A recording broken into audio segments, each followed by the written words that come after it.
Hello friends, ரொம்ப நாள் ஆச்சு ஒரு லென்த்தியான விலாகே வந்து போஸ்ட் பண்ணி. இது வந்து கார்த்திகை அன்னைக்கு மொதல் நாள் மார்னிங்லேருந்து தான் பார்த்தீங்கன்னா வீடியோ எடுக்க ஸ்டார்ட் பண்ணியிருக்கேன். எனக்கு வந்து நிறைய க்ளீனிங் ஒர்க் இருக்குது. பிரேக்ஃபாஸ்ட்டுக்கும் லஞ்சுக்கும் சேர்த்தே வந்துட்டு சப்பாத்தியும் குருமாவும் பண்ணிடலான்னு சொல்லி மாவு பிணைஞ்சிட்டு இருந்தேன்.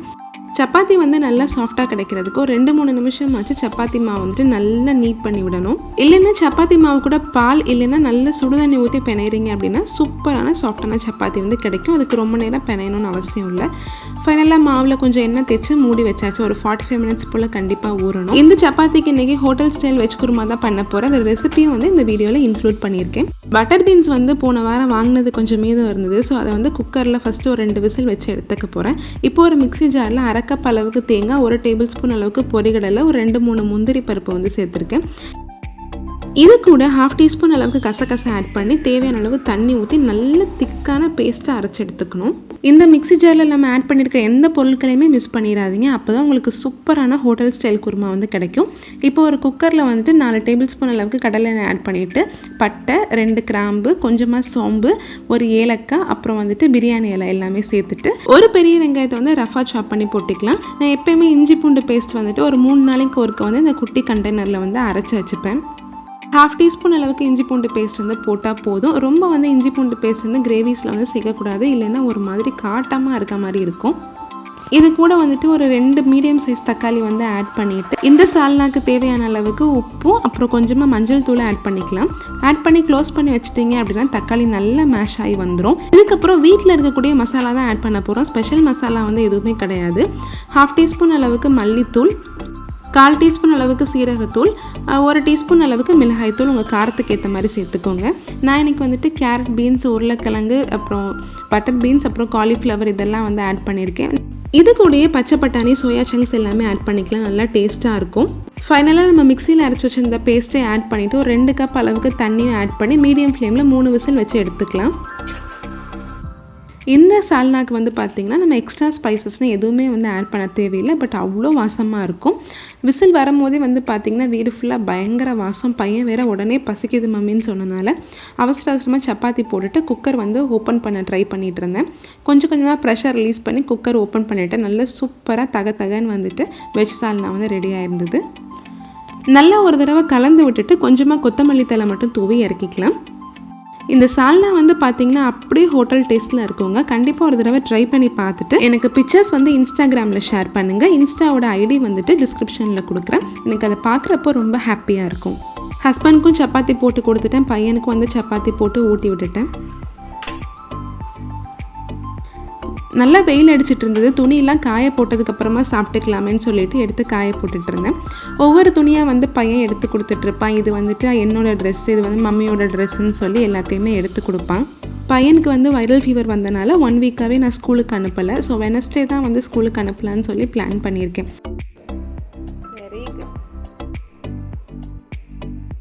ஒரு 4 நாளாகவே வந்து பார்த்திங்கன்னா வீட்டில் சோஃபா ஒர்க் வந்து போயிட்டுருக்கு. நான் வந்து நேற்று ஒரு ஷார்ட்ஸில் வந்து போட்டிருந்தேன். நீங்கள் செக் பண்ணலைன்னா லிங்க் வந்து டிஸ்கிரிப்ஷனில் கொடுக்குறேன், செக் பண்ணி பாருங்கள். வீட்டுக்குள்ளேயே தான் வச்சு இந்த சோஃபா ஒர்க் வந்து பார்க்குறாங்கங்கிறனால வீடு வந்து கொஞ்சம் கிளம்ஸியாக தான் இருக்குது. எப்படியாவது இன்னைக்குள்ளே வேலையை முடிச்சு கொடுத்துருங்கன்னு சொல்லி கேட்டிருக்கேன். நானும் என்னோடய பிரேக்ஃபாஸ்ட் சாப்பிட்டு முடிச்சுட்டு நல்லா வெயில் அடிச்சனால கருப்பு உளுந்தில் வந்து கொஞ்சம் எறும்பு வந்துருச்சு. ஸோ அதை வந்துட்டு வெயிலில் வந்து பரத்தி வச்சுட்டு இருந்தேன். இந்த கருப்பு உளுந்து வந்து ரொம்ப நாளாகவே களிக்கு வந்து அரைச்சி வைக்கணும்னு சொல்லி வச்சுட்டு இருந்ததில் எறும்பே வந்துருச்சு. இந்த வேலையெல்லாம் பார்த்துட்டு இருந்த டைமில் ஆர்டர் பண்ணி தான் கிராசரிலாம் வந்து டெலிவரி பண்ணியிருந்தாங்க. இந்த எல்லா கிராசரியுமே வந்து ஃப்ளிப்கார்ட்டில் வந்து வாங்கினது தான். வீட்டில் இருக்க இன்க்ரீடியன்ஸ் வச்சே வந்துட்டு கோல்டுக்கு ஒரு சூப்பரான மெடிசன் வந்து ரெடி பண்ணிகிட்டு இருந்தேன். இது வந்துட்டு நேற்று வீடியோவில் வந்து போஸ்ட் பண்ணியிருந்தேன். ஒரு சப்ஸ்கிரைபர் வந்துட்டு இது கூடயே சீரகம் அப்புறம் பூண்டெல்லாம் சேர்த்து செஞ்சால் ரொம்ப நல்லாயிருக்கும்னு சொல்லியிருந்தாங்க. எப்படி இருக்கு?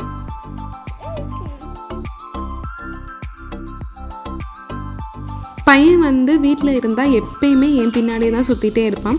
உடனே நான் வந்து அவன் கூட உட்காந்து விளையாடணும், இல்லை என்னையை உட்கார வச்சு அவன் விளையாண்டுட்டு இருப்பான். இன்றைக்கி காலையில் வந்து சப்பாத்தி போட்டிருந்தேன் இல்லையா, ஸோ மாவெல்லாம் வந்துட்டு குட்டி குட்டியாக உருட்டி பபிள் டீ போடுறேன்னு சொல்லி ஆற்றி கொடுத்துட்டு இருந்தான். 1 மணி நேரத்துலேயே வந்து பார்த்திங்கன்னா எல்லா எறும்புமே வந்து போயிடுச்சு. இதை எடுத்து ஒரு கண்டெய்னரில் வந்து ஸ்டோர் பண்ணி வச்சுட்டேன். இல்லைன்னா மறுபடியும் வந்து எறும்பு வந்துடும். நான் வந்துட்டு ஒவ்வொரு மாதமும் பாதி கிராசரி வந்து ஃப்ளிப்கார்ட்டில் வாங்குவேன். மீதி கிராசரி வந்து பார்த்திங்கன்னா எப்போயுமே வாங்குகிற சூப்பர் மார்க்கெட்டில் தான் வந்து வாங்குவேன். ஃப்ளிப்கார்ட்டில் வந்து பார்த்திங்கன்னா நம்ம கடையில் வாங்குறத விட நிறைய ஆஃபர் ப்ரைஸஸில் வந்து கொடுக்குறாங்க.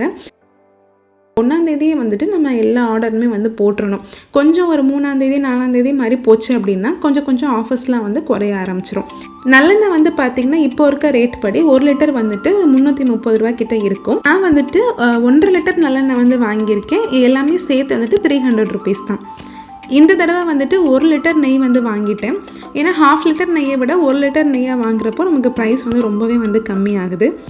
ஹேண்ட் வாஷும் வந்து பார்த்திங்கன்னா நல்ல ஆஃபரில் கிடச்சிது. ஸோ 2 ஹேண்ட் வாஷாக வந்து வாங்கிட்டேன். ஒரு 3 மாதத்துக்கிட்ட ஹேண்ட் வாஷே வாங்க வேண்டாம். நெய் வந்து பார்த்திங்கன்னா எம்ஆர்பி 669 ருபீஸ் போட்டிருக்காங்க. பட் நான் 484 ருபீஸ்க்கு ஆஃபரில் வந்து வாங்கியிருந்தேன். நிறைய பேர் வந்துட்டு இப்போ இருக்க ப்ரைஸும் ஃப்ளிப்கார்ட்டில் வந்துட்டு ஆஃபரில் என்ன ப்ரைஸ் இருக்குது ஒவ்வொரு பொருளுக்குங்கிறத ஷேர் பண்ணுங்கன்னு சொல்லியிருந்தீங்க. கண்டிப்பாக தனியாக நான் ஒரு வீடியோவில் வந்து போஸ்ட் பண்ணுறேன். இது வந்து ப்ரமோஷன் கிடையாதுங்க. நிறைய காசு வந்து சேவ் பண்ண முடியுது. ஸோ அதனால தான் உங்கள் கூட ஷேர் பண்ணியிருக்கேன்.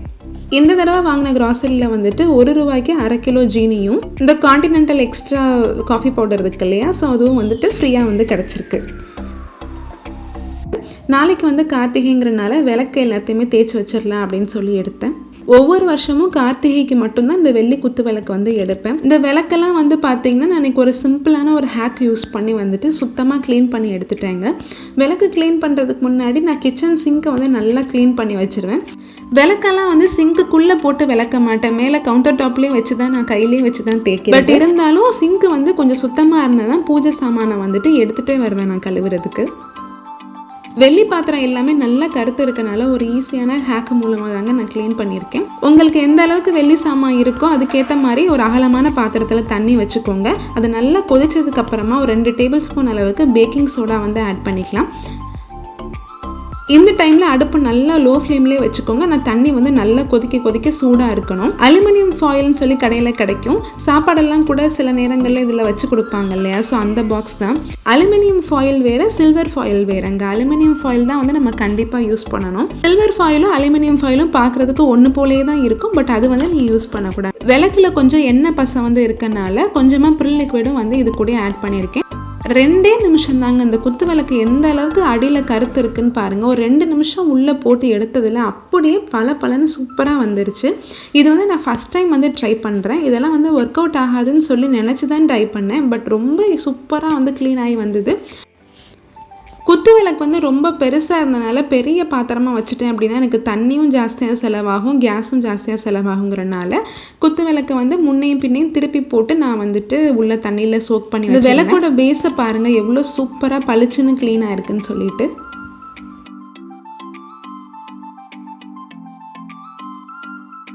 விளக்கில் இருந்த எண்ணெய் பசையெல்லாம் போய் சூப்பராக பலன்னு ஆயிடுச்சு. ஒரு 5 நிமிஷத்தில் எல்லா வேலையுமே சிம்பிளாக முடிஞ்சிருச்சு. நீங்களும் இந்த மெத்தடில் வந்து ட்ரை பண்ணி பாருங்கள். ரொம்ப ஈஸியாக இருக்குது. விளக்கு வந்து அந்த தண்ணியிலேருந்து எடுத்ததுக்கப்புறமா இந்த மாதிரி இருக்குது. இதுக்கப்புறமா நான் கொஞ்சமாக பீதாம்பரி போட்டு லைட்டாக வாஷ் பண்ணி எடுத்துக்க போகிறேன்.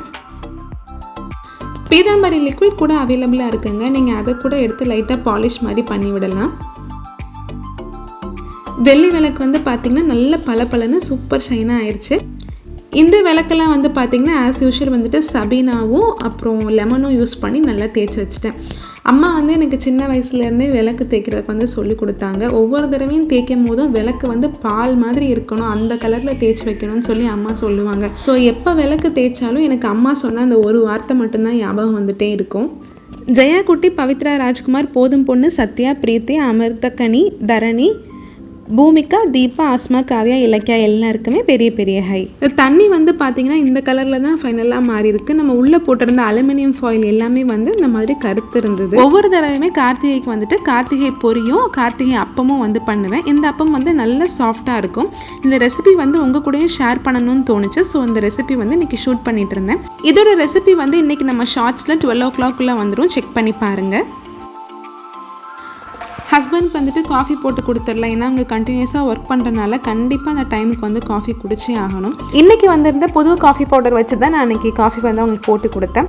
இந்த ஒரு மினி கடாய் வந்து நான் வச்சுருக்கேங்க. ஏதாவது ரெசிபி வந்து கம்மியான அளவில் எண்ணெய் ஊற்றி ஃப்ரை பண்ணணும் அப்படின்னா இந்த கடாய் வந்து நான் யூஸ் பண்ணுவேன். இது வந்து நான் வாங்கி ஒரு 4 வருஷத்துக்கிட்ட இருக்கும். இந்த அப்பத்துக்கு வந்து பேக்கிங் சோடா எதுவுமே வந்து ஆட் பண்ணலை. பட் நல்ல சாஃப்டாக லேயர்டாக வந்து வந்திருக்கு. நேற்றுக்கு வந்து ஷார்ட் வீடியோவில் before and after look of our living ஸ்பேஸ்ன்னு சொல்லி ஒரு வீடியோ வந்து வந்து போட்டிருந்தேன்.